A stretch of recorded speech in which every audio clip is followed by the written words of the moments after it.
जय हिंद दोस्तों, आशा करता हूँ आप लोग अच्छे होंगे, अपने पढ़ाई अच्छे से कर रहे होंगे।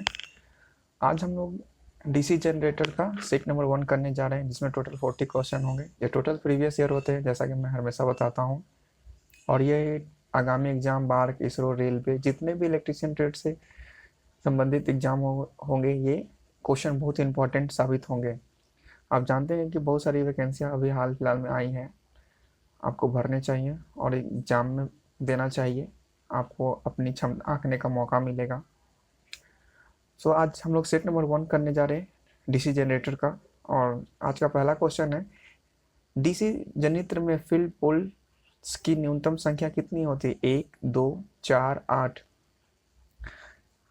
आंसर देने की कोशिश कीजिए, देखिए क्या आंसर हो सकता है।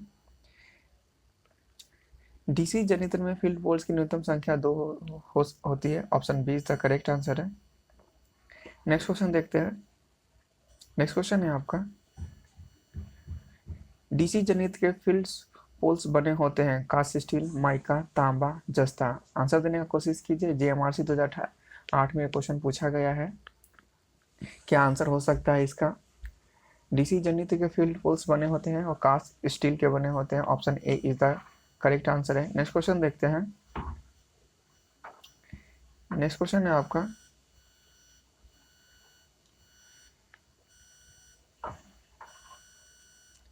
नेक्स्ट क्वेश्चन है, आर्मेचर में स्लॉट्स क्यों काटे जाते हैं? आर्मेचर को घूमने में आसानी होगी, आर्मेचर कॉइल्स स्थापित करने के लिए, माइका भरने के लिए, इनमें से कोई नहीं। क्या आंसर हो सकता है? इसका आंसर देने की कोशिश कीजिए, देखिए आंसर क्या हो सकता है। आंसर देने का कोशिश कीजिए, क्या इसका आंसर आर्मेचर में स्लॉट्स क्यों काटे जाए? आर्मेचर को घूमने में आसानी होगी, आर्मेचर कॉइल स्थापित करने के लिए, माइका भरने के लिए, इनमें से कोई नहीं। यूपीपीसीएल 2018 में क्वेश्चन पूछा गया है, तो हम लोग आर्मेचर में स्लॉट्स काटते हैं आर्मेचर कॉइल्स को स्थापित करने के लिए। Option B is the correct answer है। नेक्स्ट क्वेश्चन देखते हैं। नेक्स्ट क्वेश्चन है आपका, ये टोटल प्रीवियस ईयर क्वेश्चन होते हैं। अगर आप मेरे चैनल पर पहली बार आए हैं तो मैंने प्ले लिस्ट बना रखा है, आपने जाकर देख सकते हैं। मैंने बहुत सारे चैप्टर करवा दिए हैं और मैं करवाऊंगा, मतलब सेट भी दूंगा। नेक्स्ट क्वेश्चन है आपका, 4 पोल वाले वेव वुंड जनित्र के आर्मेचर में समांतर पथों की संख्या होगी कितनी होती है? इसमें वेव वुंड होता है और एक लैब में एक लैब होता है और एक वेव होता है, जिसमें लैब में समांतर होती है और वेव में दुगनी होती है, दो होती है, ए बराबर। तो इसमें आपका आंसर होगा option A is the correct answer, इसमें 2 होती है। नेक्स्ट क्वेश्चन देखते हैं। डीसी जनित में करंट किसके द्वारा बाहरी परिपथ में भेजा जाता है? ऑप्शन ए है आपका ब्रश के द्वारा, आर्मेचर के द्वारा, दिक् परिवर्तक के द्वारा, फील्ड वाइंडिंग के द्वारा। तो डीसी जनित में करंट किसके द्वारा परिपथ में भेजी जाती है? वो ब्रश के द्वारा भेजी जाती है। Option A is the correct answer है। नेक्स्ट क्वेश्चन देखते हैं। नेक्स्ट क्वेश्चन है आपका, डीसी जनित्र के घूर्णन की दिशा परिवर्तित करने से करंट की दिशा डैश हो जाएगी, समान रहेगी, परिवर्तित हो जाएगी, एसी हो जाएगी, इनमें से कोई नहीं। क्या आंसर हो सकता है? आंसर देने की कोशिश कीजिए। जब भी हम लोग डीसी जनित्र में घूर्णन की दिशा परिवर्तित करते हैं तो करंट की दिशा भी परिवर्तित हो जाएगी। Option B is the correct answer है। नेक्स्ट क्वेश्चन देखते हैं। इलेक्ट्रोप्लेटिंग में कौन सा जनित्र प्रयुक्त होता है? डीसी सीरीज जनित्र, डीसी शंट जनित्र, डीसी कंपाउंड जनित्र, इनमें से कोई नहीं। आपने देखा होगा जब हम लोग इलेक्ट्रोलाइसिस में जब यूज करते, आपने प्रैक्टिकल कभी देखा होगा जिसमें हम लोग एक पोल से वो लौ चुन हटकर दूसरे पर जाकर वो जमा हो जाती है, उस क्रिया को हम लोग इलेक्ट्रोप्लेटिंग कहते हैं, जो इनर्ट से कैथोड पर जब जमा होती है वो। इसमें आप इसका आंसर दे सकते हैं। इलेक्ट्रोप्लेटिंग में कौन सी जनित्र का प्रयुक्त होता है? इलेक्ट्रोप्लेटिंग में हम लोग डीसी शंट जनित्र का यूज करते हैं। Option B is the correct answer है। नेक्स्ट क्वेश्चन देखते हैं। डीसी जनित्र के फील्ड वाइंडिंग को 2 भागों में विभक्त कर एक भाग को श्रेणी तथा समांतर क्रम में जोड़ा जाता है, तो वह जनित्र क्या कहलाता है? सीरीज जनित्र, डीसी शंट जनित्र, डीसी कंपाउंड जनित्र, इनमें से कोई नहीं। आंसर देने की कोशिश कीजिए, देखिए क्या इसका आंसर हो सकता है। एक होगा सीरीज में, एक होगा शंट में, और एक आपका डीसी कंपाउंड होगा, इनमें से कोई नहीं। जब भी आपको इस तरह का क्वेश्चन पूछा जाए कि डीसी जनरेटर में फील्ड वाइंडिंग को दो भागों में विभक्त कर एक को श्रेणी और एक को समांतर में जोड़ा जाता है, तो वो डीसी कंपाउंड जनरेटर होता है। Option C is the correct answer है। नेक्स्ट क्वेश्चन देखते हैं। नेक्स्ट क्वेश्चन है आपका, डीसी कंपाउंड जनरेटर में वीओ बल स्थिर रहता है केवल फुल लोड पर, केवल नो लोड पर, फुल तथा नो लोड दोनों पर, कभी नहीं। ये BSPSCL 2019 में क्वेश्चन पूछा गया है, बिहार इलेक्ट्रिसिटी बोर्ड का ये क्वेश्चन था। आपसे क्वेश्चन पूछा गया है डीसी कंपाउंड जनरेटर में वीओ बल स्थिर रहता है, तो वीओ बल डीसी कंपाउंड जनरेटर में नो लोड और फुल लोड दोनों पर स्थिर रहता है। Option C is the correct answer है। नेक्स्ट क्वेश्चन देखते हैं। नेक्स्ट क्वेश्चन है आपका, लेथ मशीन में किस जनित्र का प्रयोग किया जाता है? डीसी शंट जनित्र, डीसी कंपाउंड, डीसी सीरीज जनित्र और डिफरेंशियल कंपाउंड। और इसमें एक ऑप्शन छूट गया है जो कम्युलेटिव कंपाउंड होता है, मैं लिख देता हूँ।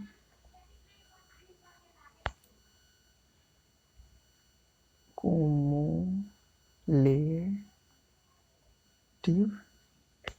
कंपाउंड।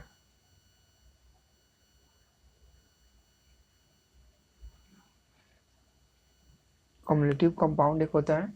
आंसर देने की कोशिश कीजिए, देखिए क्या इसका आंसर हो सकता है। एक मिनट में फिर सही से इसे लिख दूं।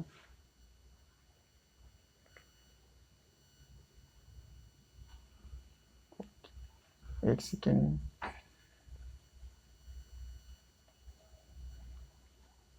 हाँ, क्वेश्चन था कि लेथ मशीन में किस जनित्र का, तो लेथ मशीन में हम लोग कम्युलेटिव कंपाउंड जनित्र का यूज करते हैं। इसमें डी है और इसका ऑप्शन डी नहीं है, और डी आंसर होगा।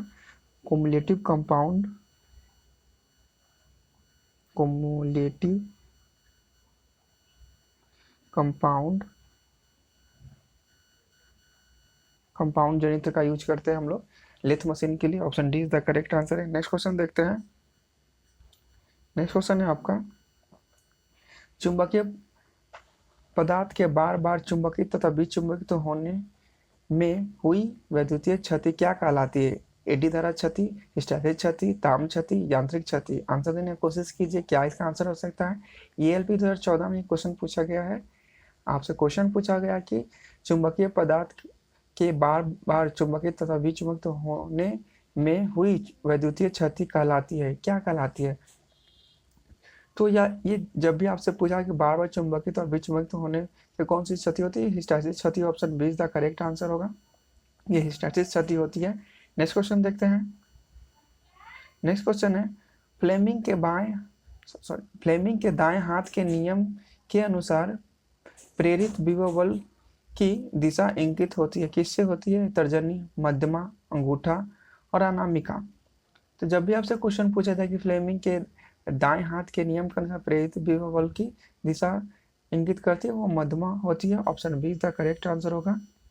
नेक्स्ट क्वेश्चन देखते हैं। आर्मेचर द्वारा स्थापित चुंबकीय क्षेत्र का चुंबकीय क्षेत्र पर पड़ने वाला प्रभाव डैश कहलाता है? आर्मेचर प्रतिक्रिया होता है, कम्यूटेशन होता है, रिएक्टिकेशन होता है, रिएक्टिफिकेशन होता है, विद्युत विचुंबकन होता है। आंसर देने की कोशिश कीजिए, मैं आप लिए फिर से पढ़ दूँ क्वेश्चन। आर्मेचर द्वारा स्थापित चुंबकीय क्षेत्र का चुंबकीय क्षेत्र पर पड़ने वाला प्रभाव क्या कहलाता है? आपसे पूछा गया आर्मेचर प्रतिक्रिया, कम्यूटेशन, रिएक्टिफिकेशन और विचुंबकन। तो ये क्रिया आर्मेचर प्रतिक्रिया कहलाता है। Option A is the correct answer है। नेक्स्ट क्वेश्चन देखते हैं। नेक्स्ट क्वेश्चन है आपका, नेक्स्ट क्वेश्चन है आपका,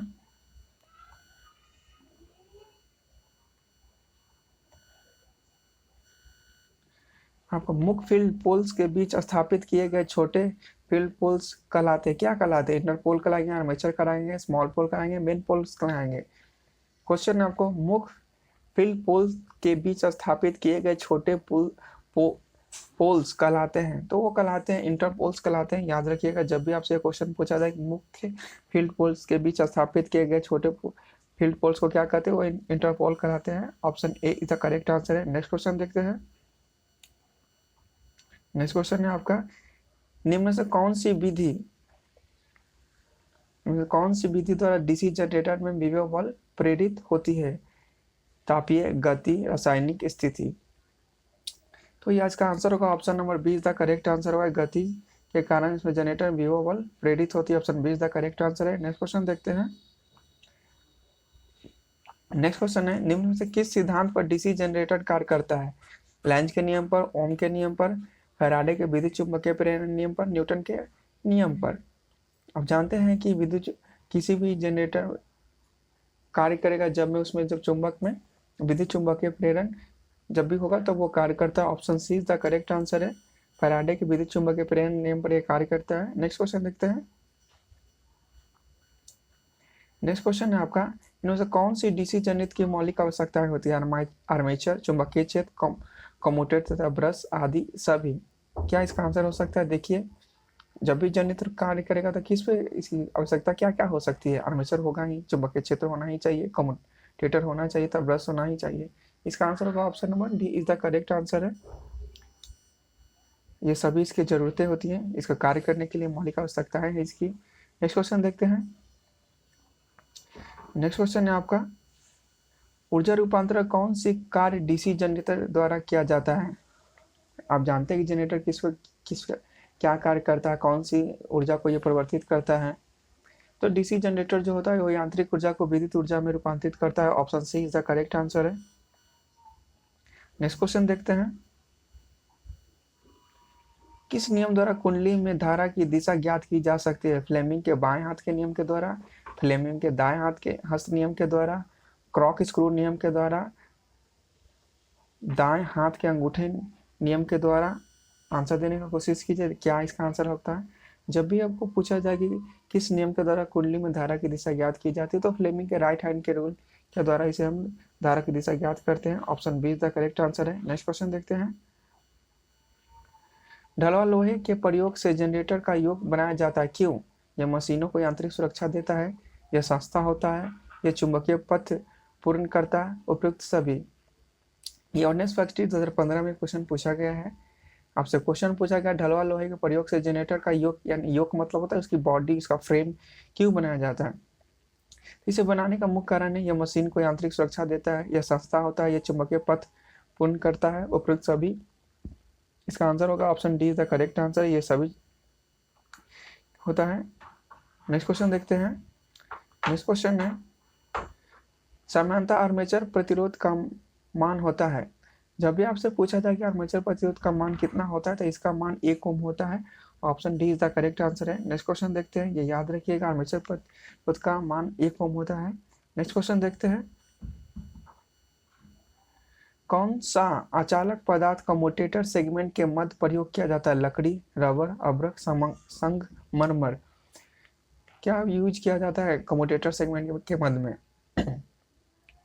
तो अचालक पदार्थ कम्यूटेटर सेगमेंट के मध्य में हम लोग अब्रक का यूज करते हैं। Option D is the correct answer, sorry option C is the correct answer है। नेक्स्ट क्वेश्चन देखते हैं, डीसी जनित के कम्यूटेटर का क्या कार्य है? वोल्टा को बढ़ाता है, एक दिशा धारा में सहायता करता है, अर्ध तरंग परिशोधक की तरह कार्य करता है, धारा को नियत रखता है।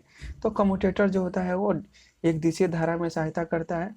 अगर वो स्लिप रिंग होती तो वो अल्टरनेटर के रूप में काम करती। नेक्स्ट क्वेश्चन देखते हैं। नेक्स्ट क्वेश्चन है, प्राप्त धारा कैसी होगी अगर डीसी जनरेटर में आर्मेचर को स्लिप रिंग से जोड़ा दिया जाए? मैं जस्ट अभी आपको बताया, अगर स्लिप रिंग हो तो अल्टरनेटर के रूप में काम करता है, वो अल्टरनेटिंग करंट होता है। Option A is the correct answer है। इधर 16 के इसरो एग्जाम में पूछा गया है। नेक्स्ट क्वेश्चन देखते हैं, किस गुण के कारण ब्रश के लिए कार्बन प्रयुक्त होता है? मैंने कार्बन के बारे में आपको बताया, ये ऋणात्मक गुण के होते हैं, ये नर्म होते हैं और 100 लुब्रिकेंट होते हैं, उपयुक्त तीनों गुण होते हैं। तो कार्बन ब्रश का हम लोग यूज करते हैं, उसका ताप गुणांक ऋणात्मक होता है, वे नर्म होते हैं और 100 लुब्रिकेटिंग होते हैं, उपयुक्त गुण के कारण इसका हम लोग कार्बन ब्रश के लिए यूज करते हैं। Option D is the correct answer है। नेक्स्ट क्वेश्चन देखते हैं। नेक्स्ट क्वेश्चन है, कौन से ब्रशों का प्रयोग बड़ी क्षमता वाले जनरेटर के लिए किया जाता है? कार्बन तथा कार्बन का मिश्रण, तांबा तथा कार्बन का मिश्रण, एल्युमिनियम या लकड़ी। आंसर देने की कोशिश कीजिए। क्वेश्चन आपसे पूछा है कौन से ब्रशों का प्रयोग बड़ी क्षमता वाले जनरेटर के लिए किया जाता है। तो बड़ी क्षमता वाले जनरेटर के लिए हम लोग तांबा एवं कार्बन का मिश्रण का यूज करते हैं। Option B is the correct answer है। नेक्स्ट क्वेश्चन देखते हैं। नेक्स्ट क्वेश्चन है आपका, निम्न से कौन सा समीकरण डीसी जनित्र के लिए प्रयोग किया जाता है।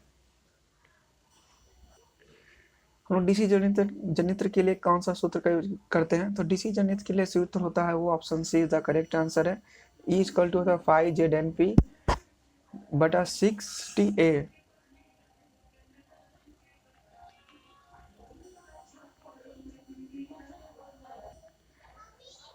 इसका आंसर होगा option number C is the correct answer होता है। जहाँ आपको जेड द्वारा आपको आर्मेचर चालकों की संख्या होती है, 5 फ्लक्स होता है, एन आर्मेचर की घूर्णन गति आरपीएम में होता है, पी ध्रुव की संख्या होती है और ए आपको आर्मेचर वाइंडिंग में समांतर पथों की संख्या होती है। ये याद रखिएगा। नेक्स्ट क्वेश्चन देखते हैं। नेक्स्ट क्वेश्चन है आपका, ये टोटल प्रीवियस ईयर क्वेश्चन होते हैं दोस्तों, मैं बार बार आपको बताता हूँ, ये आगामी एग्जामों के लिए बहुत ही महत्वपूर्ण क्वेश्चन है।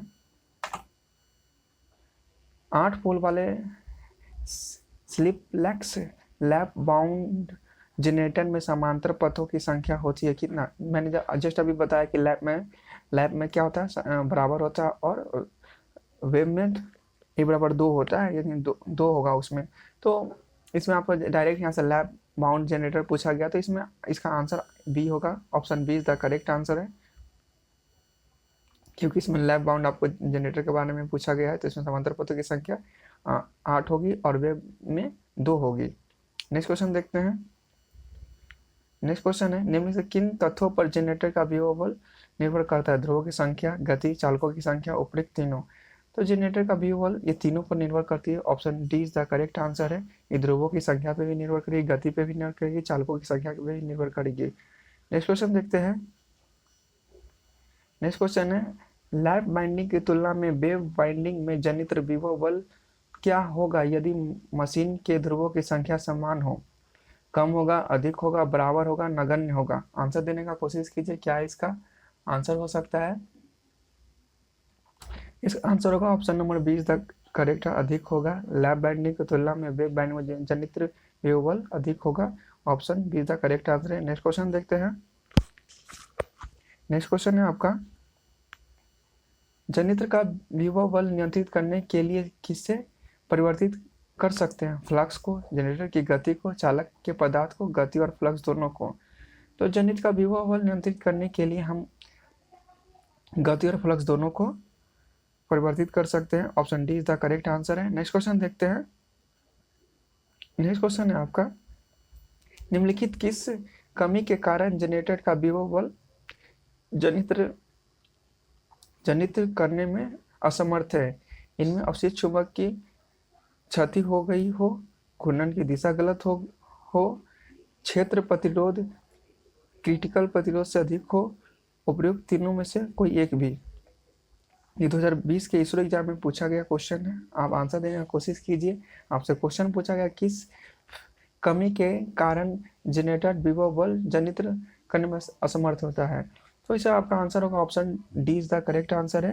ये तीनों में से कोई एक हो सकता है जो कार्य करने में असमर्थ होगा। इसमें अवशिष्ट चुंबक की क्षति हो गई हो, घूर्णन की दिशा गलत हो गई, क्षेत्र प्रतिरोध क्रिटिकल प्रतिरोध से अधिक हो गया हो। नेक्स्ट क्वेश्चन देखते हैं। डीसी जनित में कौन कौन प्रकार हैं अगर उत्तेजना प्रणाली को ध्यान में रखा जाए। तो उत्तेजना प्रणाली को ध्यान में रखने पर कौन से प्रकार हो जाए। पृथक उत्तेजित जनित्र, स्व उत्तेजित जनित्र, दोनों, इनमें से कोई नहीं। तो उत्तेजना के आधार पर हम लोग डीसी जनित को 2 भाग में बांटते हैं, पृथक उत्तेजित जनित और स्व उत्तेजित जनित। ये दोनों option see the correct answer है। नेक्स्ट क्वेश्चन देखते हैं। नेक्स्ट क्वेश्चन है आपका, निम्नलिखित किस कारण से किसी डीसी स्व उत्तेजित जनरेटर का अवशिष्ट चुंबकत्व समाप्त हो सकता है। ओवरहीटिंग, भारी ओवरलोडिंग, जनरेटर को लंबे समय तक निष्प्रयोज्य अवस्था में रखना, उपयुक्त तीनों। आंसर देने का कोशिश कीजिए, देखिए क्या इसका आंसर हो सकता है। तो इसे हम लोग ये तीनों कारणों हो सकती है जिससे तेज जनरेटर का अवशिष्ट चुंबक समाप्त हो सकता है। ओवर हीटिंग होगा, भारी ओवरलोडिंग होगा, जनरेटर को लंबे समय तक निम्न संयोजन अवस्था में रखना। Option D is the correct answer है। नेक्स्ट क्वेश्चन देखते हैं। नेक्स्ट क्वेश्चन है आपका, ये जनरेटर बिना अवशिष्ट चुंबक के भी वोल्टा जनित्र कर सकते हैं। Shunt generator, series generator, compound generator, पृथक उत्तेजित जनरेटर। आंसर देने की कोशिश कीजिए, देखिए इसका क्या आंसर हो सकता है। आपसे क्वेश्चन पूछा गया कि ये जनरेटर बिना अवशिष्ट चुंबक के भी वोल्टा जनित्र कर सकता है। क्या हो सकता है इसका आंसर? इसका आंसर होगा option D is the correct answer. पृथक उत्तेजित जनरेटर होगा ये इसका आंसर। आपसे क्वेश्चन पूछा गया है, ये जनरेटर बिना अवशिष्ट चुंबक के भी वोल्टा जनित्र कर सकता है, वो होता है पृथक यानी पृथक उत्तेजित जनरेटर इसका आंसर होगा। इसको हम इंग्लिश में बोलते हैं separately excited generator. Option D is the correct answer है। नेक्स्ट क्वेश्चन देखते हैं। नेक्स्ट क्वेश्चन है, क्षेत्र वाइंडिंग किसके द्वारा उत्तेजित होगी यदि जनित्र पृथक उत्तेजित जनित्र हो?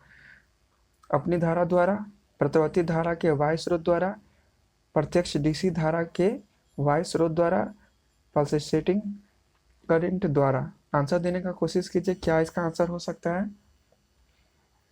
आपसे क्वेश्चन पूछा गया कि क्षेत्र वाइंडिंग किसके द्वारा उत्तेजित होगी यदि जनित्र पृथक उत्तेजित जनित्र हो? इसका आंसर होगा option number C is the correct होगा। प्रत्यक्ष डीसी धारा के बाह्य स्रोत के द्वारा हम लोग पृथक उत्तेजित जनित्र में उसे उत्तेजित करते हैं।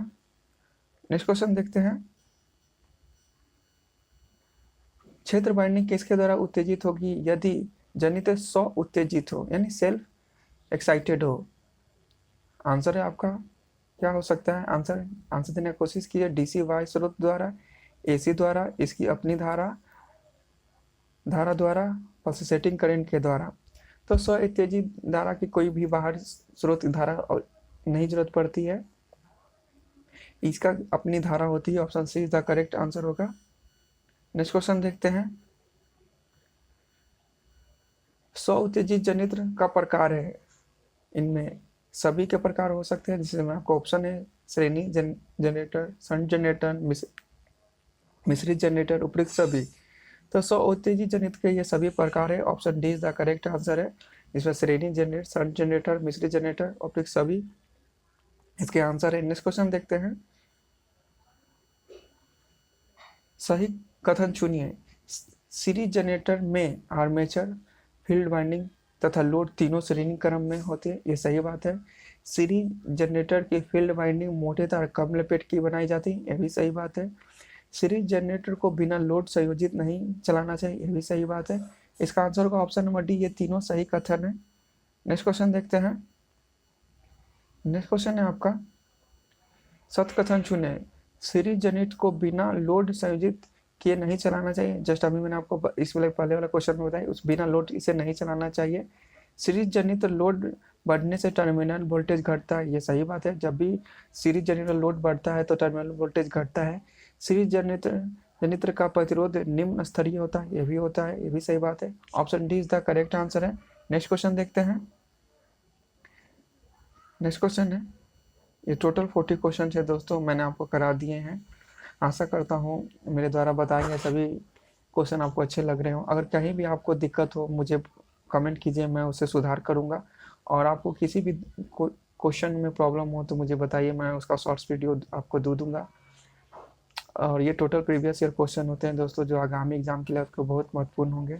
अगर मेरे द्वारा बताए जाने वाले क्वेश्चन आपको अच्छे लगते हैं तो प्लीज़ मेरे चैनल को लाइक से सब्सक्राइब जरूर करें और शेयर उन दोस्तों में ज़रूर करें जो इलेक्ट्रीशियन ट्रेड की तैयारी कर रहे हों, उनके लिए बहुत ही हेल्पफुल होंगे। तो मिलते हैं नेक्स्ट सेट में कुछ महत्वपूर्ण और प्रीवियस ईयर क्वेश्चन के साथ। तब तक के लिए धन्यवाद, थैंक यू।